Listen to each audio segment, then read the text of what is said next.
As a Spaniard living in Britain, it has been strange to read the coverage of Catalonia in recent days, most of the commentary being pro-separation.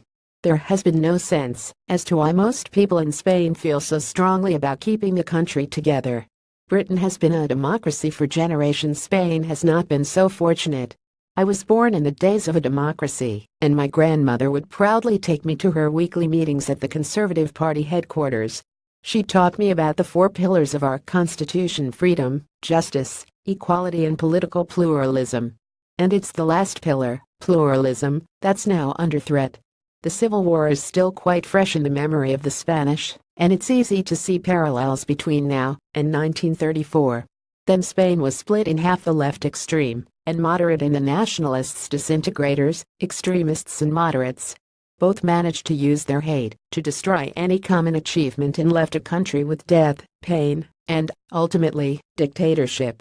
The peace and cohesion of our country is not something Spaniards take for granted even now. That's why the tensions are so troubling. In both London and Spain I've met quite a few Catalans who are hostile to people from Madrid, who apparently represent the oppressing power to them. It's not as if separatists are a majority in Catalonia.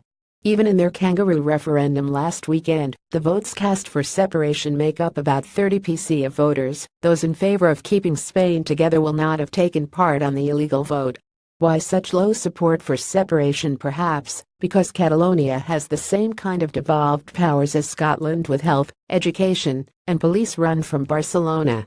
Yet the bizarre idea of the Spanish as oppressors seems to be taking root with a new generation of Catalans who seem to place far less value on the project of a democratic, unified Spain.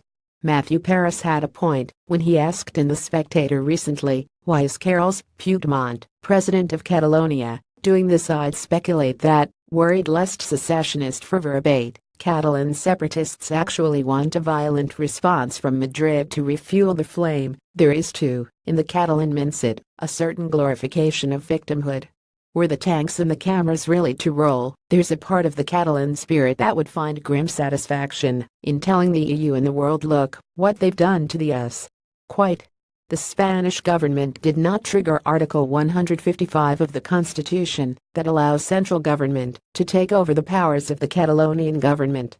Instead, it left matters with High Court of Justice of Catalonia, which ruled the referendum illegal and asked police to do its dirty work. This deployment gave the pro-independents exactly the kind of international publicity that they sought.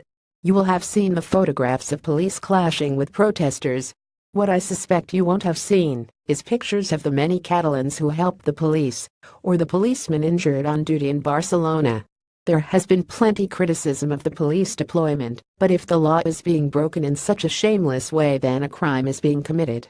This was not a brave exercise in democracy. The Unionists were never going to take part in the referendum.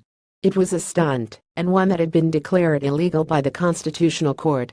How to justify this at the expense of public money? What was this ever going to achieve, other than divide and destabilize? Spain has had too much of the civil strife in its history. Most people in Spain, and in Catalonia, don't want to go back to this era. And in the more aggressive voices of Catalan separation, you can hear the voices from the past spoiling for a fight.